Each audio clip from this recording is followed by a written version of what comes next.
Hi, I'm Slayla The Purpose, and I'm here on the Real Talk with the Realest. Y'all tune in.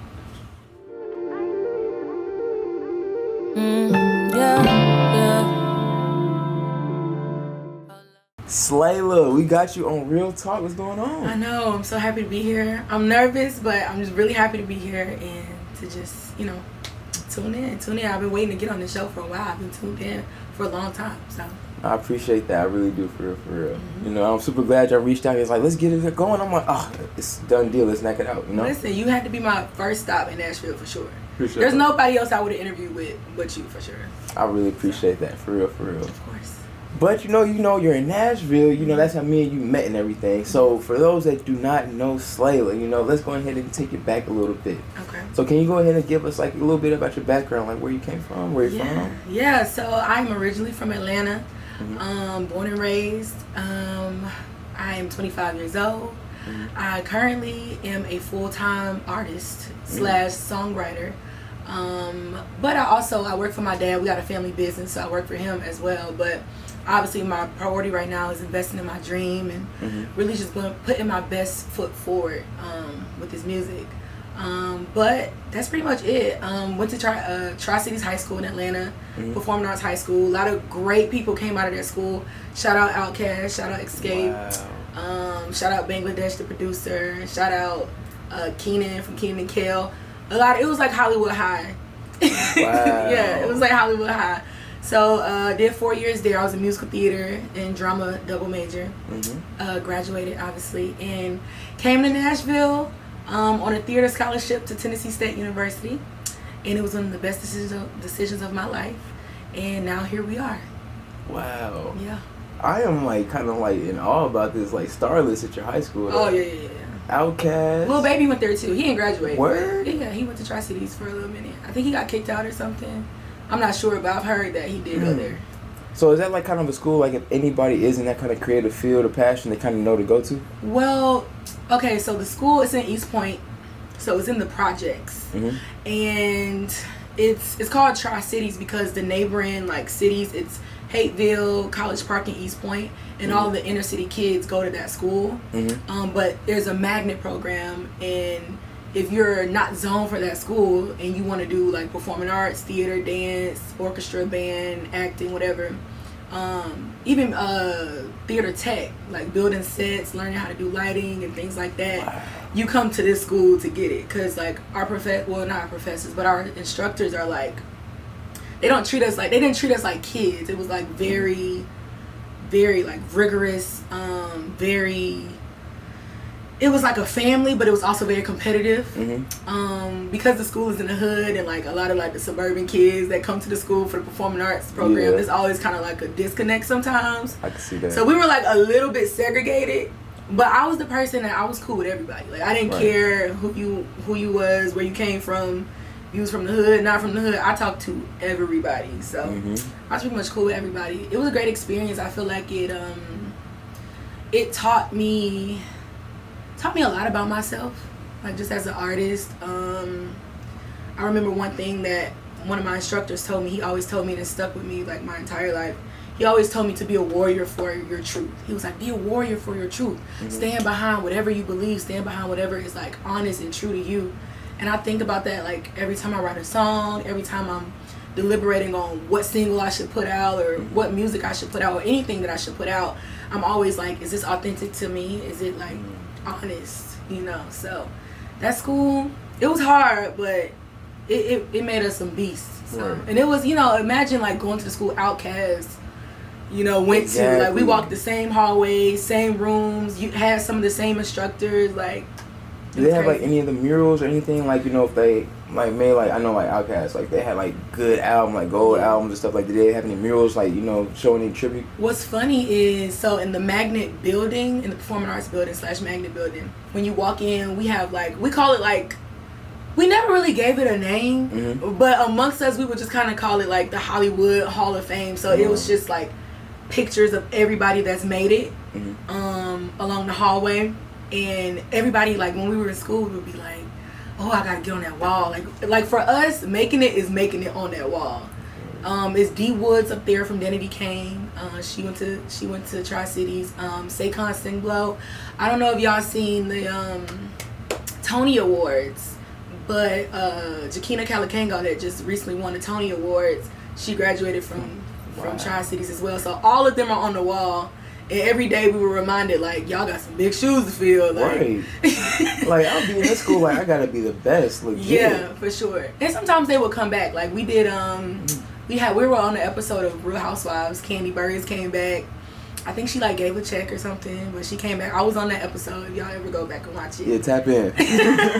But she came. The Braxton Family Values. We were on that show 1 year when I was there. Tyler Perry has come to our shows. I had the great honor of meeting Jennifer Holliday, the original Dream Girl, when I played Effie in our production of Dreamgirls my junior year of high school. Mm-hmm. And Jennifer Holliday came. She didn't come the night that I performed. There was another Effie that performed that night. Mm-hmm. But I still met her, and it was like, it's Jennifer Holliday, right. You know, it was crazy. So, Tyler Perry came. I want to say maybe Oprah came one time. I don't know. It may be rumored. I mean, it wouldn't be. But I feel like Oprah came. I can see it happening. But we were always sold out. Like, it was a crazy experience. But, like, man, like, it taught us so much. And everybody that's come out of the program are, like, superstars. Wow. No, that's got to be, like, super motivational just to be, like, a student going to that type of school knowing there's so much success that just comes from here. Yeah, for sure. It's a lot of pressure also because, like, when you tell people you went to Tri-Cities, like, even, like, in Atlanta, I live in Atlanta, when I meet other artists or, like, people in the industry, I'm like, oh, I went to Tri-Cities.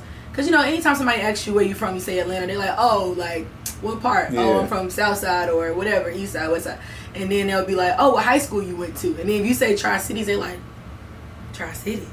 Really? Yeah. It's not like a bad connotation. It's kind of like, it's kind of like, ooh, like, we know how y'all get down to Tri-Cities, so that mean that you talented, or like that mean that you're like good. So. Dang, so if they kind of like PC me what we doing if they from Tri-City, be like, hey, spit like freestyle right quick. Yeah. They be like that or like they want to see like if you're talented, or it's like you might be a little rough, because it was a rough air. Like it's not as rough as it is now. But when I was there, my mom was like, I'm pulling you out. Like, oh wow. It was because it's in the neighborhood. It's a rough neighborhood. So. You said Hateville. That's a real city. Hateville, East Point, and College Park. Wow. They're like neighboring sub cities in Atlanta. And so everybody that's live in those three communities they don't all go to Tri-Cities, but most of those kids go to Tri-Cities. That makes sense. Yeah, and then us that live like, you know, black suburbia down the road, we still live in Atlanta, but we don't live in those areas. Right. You know, middle class, whatever. We have to, like, we're not zoned for that school, so you have to be a part of the program in order to go to the school. Got you. Yeah. So was like going to that school, was there any kind of like a different like diversity shift, like with those that came like from the black suburbia areas versus those coming from the little rougher crowds, how they would kind of take the creative approach to things? Not really. I think for us, so like, okay, we were all really good friends. We were all very supportive of each other. But when it came to like a role or a part, it was very competitive. Really? Like all that friend stuff went out the door. Like, I love you, but like I really want this part, so like I gotta do whatever I gotta do to get this part. So, but it was all love. Right. But it was very competitive because we all just wanted to be great. And when you're surrounded around people that want to be great, like you have no choice but to up your game, because they're like, you know, for some of them, like this is all they know. Like music, theater, dance, like it's all they know. It's their dream. They've probably been like dancing since they were 5, or been, you know, playing the guitar or whatever since they were 2. So like for some people it's a very serious, and then for other people it's not so serious. For me, it was always very serious for me, but I've always had this thing of like not wanting to limit myself to like doing one thing for the rest of my life. So it was always very serious, and like I took everything serious. Auditions, shows, plays, whatever, I took everything serious. But I also was like, I kind of want to learn how to do this too. So, you know, back to like when you were telling me about your friend and how, you know, she's, you know, a little bit of this, a little bit of that. That was me. Right. And it's a little harder when like you're a Jill of all trades and you can do a lot of things and you can do them well. You don't really know like where to focus your attention or like really give your attention to. And so So yeah, I always took it seriously. And you know, they respected us. Like even those that were, you know, in the program that maybe, you know, they didn't want to do this. They're totally okay with doing an office job for the rest of their life. They respected the craft, and they were just happy to be a part. So, yeah. Well, that's super cool that you got to at least, like, you know, get your hands, like, into that field so early, you know? Like, it's basically been with you since you've grown up, you know, since it's been taught to you in school and everything, too. So that's, like, really cool. Yes. So you being a natural creative and everything, and, you know, now you kind of, like, actually getting more into your music and stuff now. So, like, what kind of, like, pushed this drive for you to kind of get back into your, you know, get back into the music lane? Okay, so, to make a long story short, so... graduated from high school, came to Tennessee State on a theater scholarship, and I love TSU, but I hated the theater program. Reasons being, when you come from like a rigorous program of like instructors and just artists that are like in movies, like I went to school with people that were in movies or like on shows, like and then to come to a place where it wasn't taken that seriously because you got like football players that's just trying to get an extra credit, you know, just trying to get a class. So they like goofing around, and I'm in there like, no, like we need to be, you know. I'm for real. Yeah, like I'm for real. Like, I know this is just a credit for you, but for me, like this is like my degree. Like I'm paying for this. So I just didn't like it. I didn't like it at all, and I was like, you know, I would like to change my major, but I wanted to change my major to something that I still love, which was writing. I've been writing like my entire life. So I was like, I'll just be an English major, like. I can write 4 pages in my sleep, like it's nothing. So, and I love school and I love learning, like I'm a nerd, so like it's nothing for me to write 10 pages about, I don't know, a thesis on Shakespeare. Like this is the type of stuff I like. This is the nerd stuff that I like. So I decided to change my major to English and stuck with it. Graduated from TSU with a bachelor's in English and a minor in political science. During that time, my freshman year, I did like a few shows and stuff, but again, like I hated the program. So like, I was really like ready to like check out, and then unfortunately, my first semester, my mom passed away, and music was like me and my mom's greatest bond. Like we bonded over music. That was the thing that like we both just love more than anything in the world outside of each other. And so when I lost her, I was like, damn, like. I can't do music. Like I can't. It'll never be the same. Like it'll never be the same. So instead of like spiraling out of control, well, I spiraled out of control a little bit.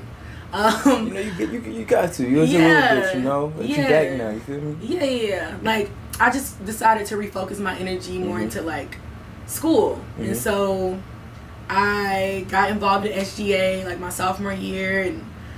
Pledged my sophomore year. I was interning, like I was working. I was just trying to keep busy, and I just didn't want to do music. It just when I lost her, it was like I lost everything. So I was like a part of you in a way. I lost a part of me, and I could not do it. I couldn't write. Like I couldn't find like any creative inspiration because I was just so distraught. And so, fast forward senior year. I decided to write a children's book, and I wrote a children's book, published it.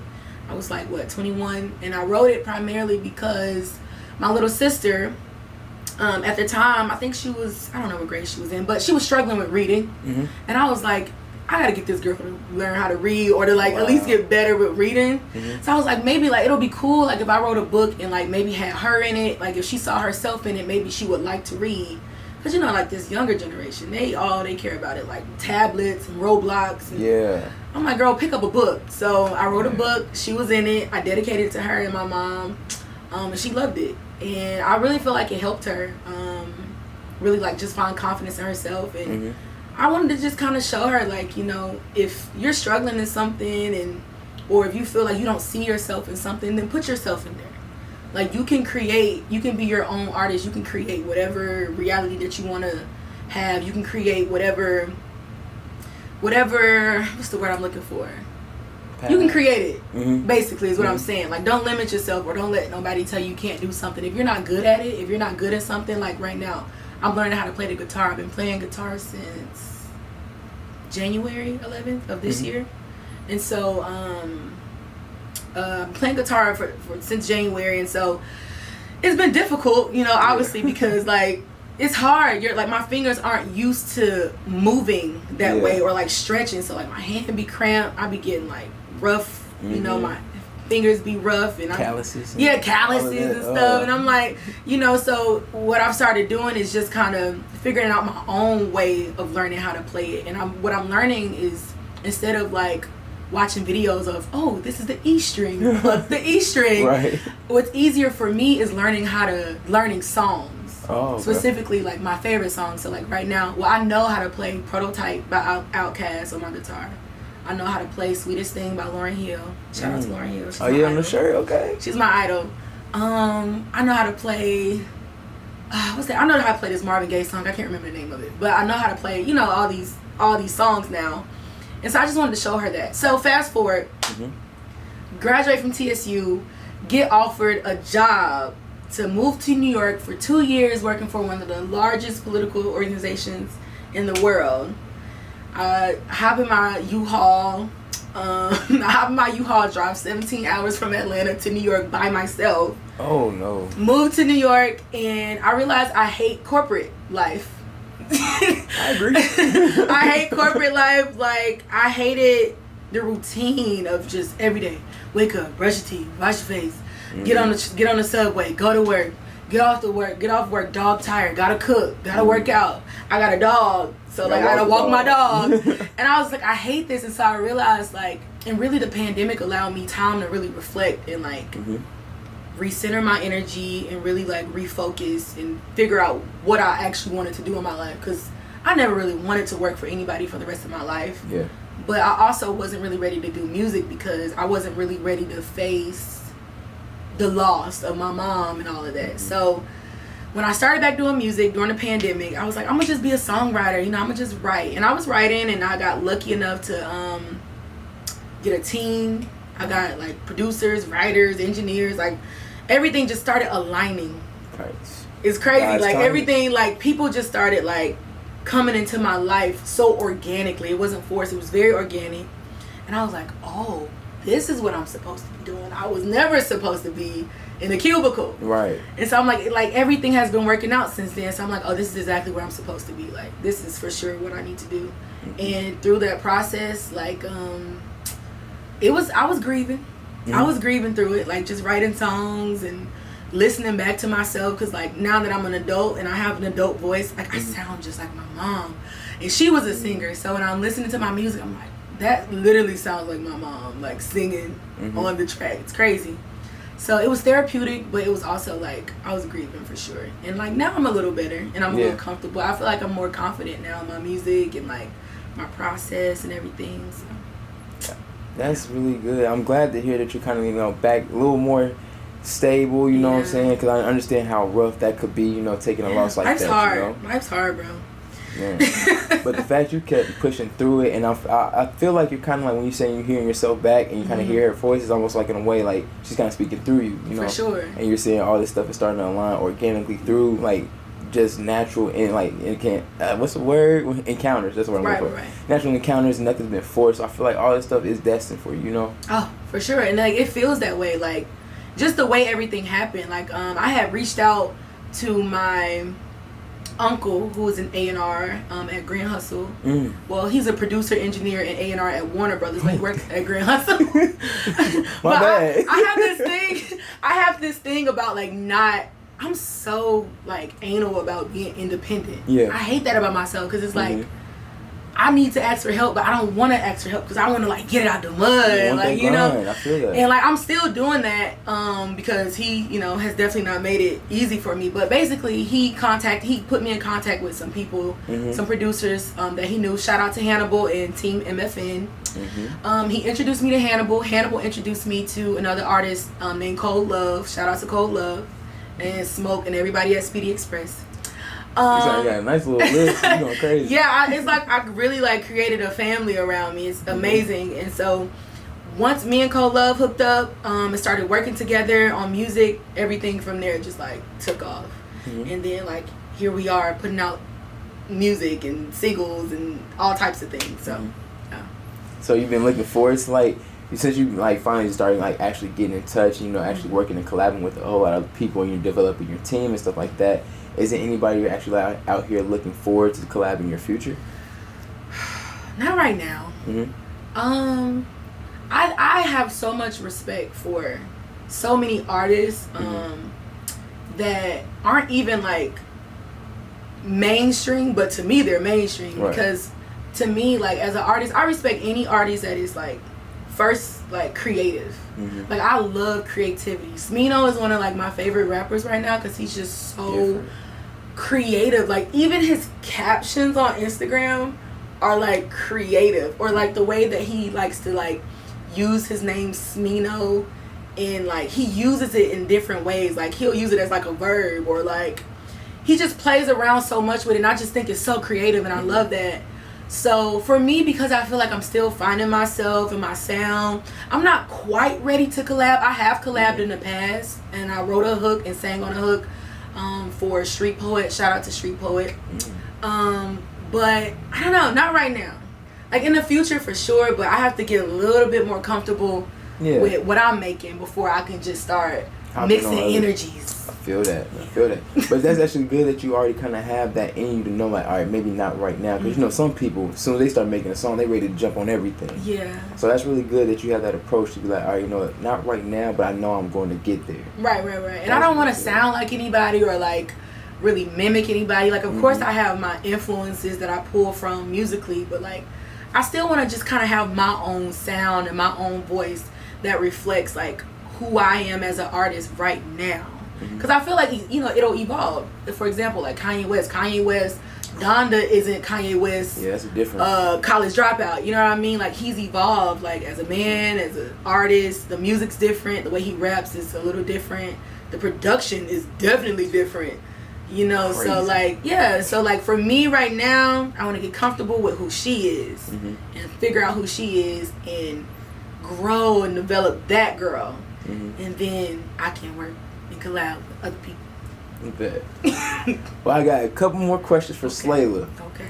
So, since, you know, right now you're saying like Slayla will evolve in the future, if you had to right now in 3 words say what Slayla is today, what would Slayla be? Oh gosh, she's a lot, and I have to talk about her in third person because it's such a difference in Slayla The Purpose and then Kayla, who I am as a human being. I would say Slayla The Purpose is definitely like more confident.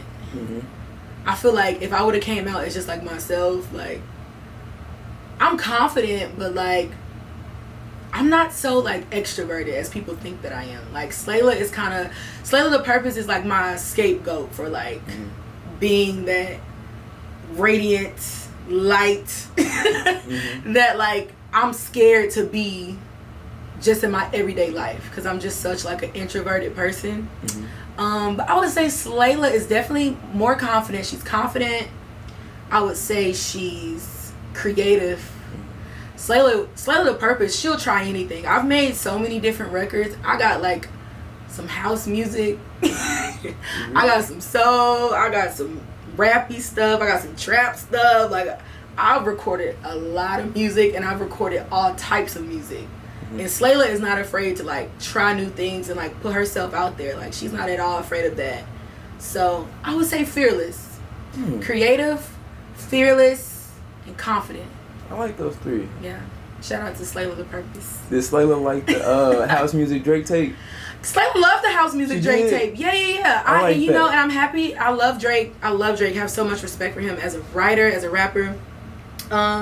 What I love about Drake, and I'm so happy you brought that up. What I love about him is he's like Slayla in the way of not being afraid to just try things, and like, he's touched every genre. Like, he's not afraid of nothing. Bounce, reggae, like Drake, he's touched everything, and like, that's the type of artist I want to be. Like, I don't want to be limited. I feel like I'm absolutely R&B right now, of course, but I want to try pop. I want to, you know, get in my country bag at some point. I love hip hop, and you know, my team jokingly says that I'm a rapper because of the way that I write my music. But I love hip hop. You know, you might hear me rapping on a few things. Yeah. I'm not afraid. Slayla The Purpose is not afraid to try new things. And I admire artists like Drake, like Beyonce, that don't put themselves in a bubble. That's a good one. I like that. So what, also another question. So Slayla, what would be your top 3 influences? Because I'm going to say probably one is one on your shirt. Obviously. So we got to know who the other 2, the ones that influence is probably like, let's say your sound, like where you kind of really put you into the R&B lane. What would be your influences? Okay. 3? Okay. Because I have so many influences. Okay, so obviously Lauryn Hill. For me, Lauryn Hill is just everything. Like, as a kid, you know, you don't really see a lot of dark-skinned, chocolate women mainstream. And I think I first saw Lauryn Hill on Sister Act. And I was like, oh my God, like, she is gorgeous. I don't know, I just saw so much of myself in her. And her voice to me was just amazing. The Miseducation of Lauryn Hill, that album changed music forever. Like, do you know what type of artist you have to be to have that type of impact, and that be your only album that you put out? Like, she's the reason that we have concept albums. Right. And so I'm definitely like inspired by her. Her fusion between like R&B, gospel a little, and hip hop. Like, I love how she just kind of blends those things, because I feel like at that time, that version of Lauryn Hill that we knew, I was able to kind of gauge the type of person she was, because I heard the organs that sounded like Sunday Morning, or because I heard those New York type East Coast drums, and I was like, okay, if she has that type of sound, she probably from up north, she from Jersey. So like, I was able to really see like who she was as an artist, and I pulled from her a lot. Outkast, I love Outkast, and it might sound cliche because I went to Tri-Cities and because I'm from Atlanta, but I love Outkast. Like, when I was talking about just not being afraid to try things, Outkast, like, from the music to the fashion, I was just about to say, it's like culture. Like, they created a culture, and it was so authentic. It didn't seem gimmicky, it didn't seem forced. It was just so authentic to self, and you felt that through the music. Like, when you hear like, hey y'all, or sorry Miss Jackson, and all that southern slang and southern influence and southern talk, their accents, it was like, oh, it's just too much swag. Like, oh my God. So I pulled from them, definitely. And then my last one, I'm a jazz head. A lot of people don't know that, but I love jazz music. So I'm gonna go back to like Ella Fitzgerald. I love Ella Fitzgerald's music. I love her voice. Musically, I feel like I pull from jazz because, you know, jazz is all about improv. So like, you're scatting and you're just kind of you just kind of do what you feel, and you also are like mimicking instruments. You know, she was able to sound like a trumpet, or able, like when she would get low, boom boom boom boom, like she would sound like a bass. Like, oh my God. So I pull from jazz vocally. I like to just try different cadences. I don't want people to hear a song and be like, I knew it was going to sound like that. Or like, I knew it was going to start off that way. I wanted to be like, oh, that was an interesting approach to like starting that song off that way. So I pull from that. For me, sonically, like, I care about environment in my music. Like, I want people to feel like they're there in that moment, or that they can relate to, or either empathize with whatever I'm feeling in that moment, whatever I'm singing about. And so sonically, I really care about that. Like, you'll hear a lot of ad libs. I do, you know, I might do a little yell, a little scream, a woo, or sometimes I scat. You know, I get in the booth and I'm just like, whatever comes out is what comes out. It's very spiritual for me. That's actually different. Yeah, it's very spiritual for me. Music is spiritual. I don't think people like understand. It really is. When you listen to music, like, especially daily, that's why you have to be so careful about what you're listening to, because your spirit is absorbing sound. Like, you're consuming energy or someone else's energy constantly. So if you're listening to music that is like about heartbreak all the time, you're gonna wonder like, damn, why am I so sad? Because you keep listening to Unbreak My Heart by Tony Braxton. You need to spice it up, you know? Gotta throw something in there. Gotta throw something to change the energy, you know what I'm saying? To change the energy. So I'm always thinking about what type of energy I'm projecting in the studio, like what I'm talking about, what I'm saying, what I want people to feel, how I want them to feel. I don't know, it's important to me. So Slayla, you gotta tell me one thing before we get you up out of here. Where did you get the name Slayla, or where did you get the inspiration to go ahead and come up with Slayla The Purpose? Yeah, so when I got to TSU, I wanted to reinvent myself. I wanted to be more feminine, more just put together. And I feel like HBCU culture has a way of really like pulling that out of you, because the women are gorgeous and are just always looking nice, and I just wanted to be that. And so I started jokingly calling myself Slayla online, and I changed my Instagram name to @IamSlayla or something like that. And people just started calling me that. I guess people like gravitated towards it and just started calling me Slayla. And I would be like on campus, I would hear my line sisters like all the way across the yard like Slayla or whatever. So everybody just started calling me Slayla as a nickname. And it was like only a college thing. Like nobody back home calls me Slayla. And so I was like, cool, I'll keep it. I like the nickname. I'll keep Slayla. And so my mom used to call me The Purpose when I would perform as a teenager. I would perform like around the city. I would do like poetry slams and stuff like that. And she would always call me The Purpose. She'd be like, The Purpose, The Purpose. I used to be like, what does that even mean? And I don't know why I never asked her like what it meant, or how it resonated with her. And I obviously won't have a chance to ever ask her, but I decided to put it a part of my name because something about it just seemed like very spiritual almost. Like it felt like maybe my mom saw something in me that I didn't see in myself at the time. And I feel like that's why she used to just always say like the purpose, the purpose. And she made a lot of sacrifices for me growing up. I remember her working like 3 jobs, like me barely seeing her sometimes to just put food on the table to provide. And I think that her calling me The Purpose was also like validation for her, like I did something right, or like I invested in her the way that I needed to for her to be successful, for her to be this talented, or this ready to sing and write and just ready to just perform and be great. And so when I decided to put The Purpose a part of the Slayla, I wanted to not only pay homage to her, but to I guess it's a way of like me kind of reaffirming myself. I feel like there's power in that word, or like in those words, the purpose. It just felt like it was power, and I want, when people say it or announce me or call my name or whatever, I want it to be power, power in my name. Naming is so like, it's so important. Yeah, really. And so when I was like, okay, well if I'm gonna do this, I gotta do it right. And so I just put Slayla The Purpose together, and here we are. And it's working. Yeah, it's working. Definitely is.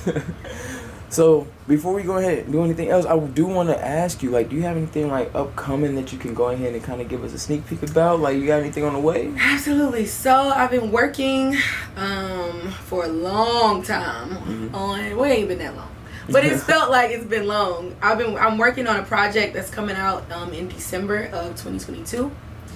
Should I give the actual release date? Because I mean, I wouldn't be upset to know something. It can be an exclusive. Okay, so it's dropping December 23rd. Okay. My project, right before the holidays. Well, in the midst of the holidays. So, yeah, it's dropping December 23rd. I'm going to save the title as a secret. Hold that. Because there's so much meaning behind it and what it means to me and, like, this era in my life. But, yeah, I have a project coming out December 23rd. It'll be everywhere. And I'm excited to share. I'm scared. Like, I'm very nervous because I feel like I'm so vulnerable and so emotional. I'm a Cancer.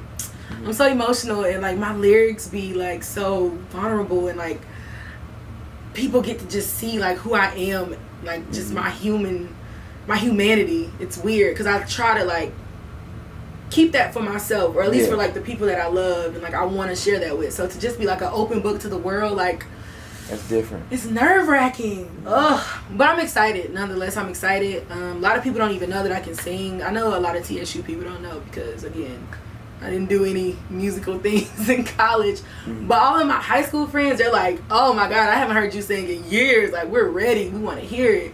So I'm excited to share. Well, we are definitely excited to hear it for sure. Yes. And I think we're going to bring you back before, the 23rd for sure. Just so we get you another rollout interview or something. Absolutely. And I'm down. I'll make a little 4-hour drive to Nashville. Shoot, we might be in the A. You never know. Okay. We might slide on you. Listen. I love that. Nah, I appreciate it for real. Do you have any shout outs to any of your supporters, people that's actually out here really helping you, your team? You want to go ahead and give a special shout out to? Yes, shout out Cole Love. Shout out Ebony Strong. Shout out Raz Rich, Hannibal, everybody at Team MFN. Shout out to ATL HD, Kim, Tez, for just providing such a great studio experience and helping me cultivate this album. So yeah, shout out to Kim, shout out to Tez, ATL HD, shout out to my manager, shout out to Nikki T. Mm-hmm. Shout out to my love. I'm not gonna tell y'all his name, but shout out to him. He has been supporting me through all of this, and I always jokingly be like, if you ever wanted to rap and I had to take care of you or pick up where you are lacking, I won't be able to do that, bruh. So I appreciate you for doing it with me, because I feel like you must really see the dream. You must really get it and see how passionate I am and really care enough to pick up in the places that I'm not able to be present, financially or non-financially. He's just been he's been down for the ride, and I'm so grateful for that, because everybody want to be a rapper or do music. So I was like, look, if you ever decide you want to be a rapper one day, I don't know if it's gonna be the same energy, but I appreciate you for having my back. Right. So yeah, shout out to him, shout out to my family, shout out to my daddy. He is a CEO of Cavalier Transport. Shout out to Cavalier Transport, family business, direct partner with Amazon. And yeah, shout out to Snow. Snow, make a cameo. Been quiet the whole time. Shout out to Snow. This is my child, Snow. Well behaved. Yeah, she's very well behaved, but she's quiet. She's a Sag, very bougie, and she's just happy to be here too. So, shout out to her. Well, I appreciate y'all. I appreciate Snow. All y'all for coming to see me on Real Talk. We had a great interview. Thank you. I feel like the audience and the viewers, they have a deeper insight with Slayla The Purpose. Absolutely, and that's what we was here for. So thank you so much for having me here. Anytime. I can't wait to get you back. Thank you. We're gonna get you up out of here. Woo. You one of us.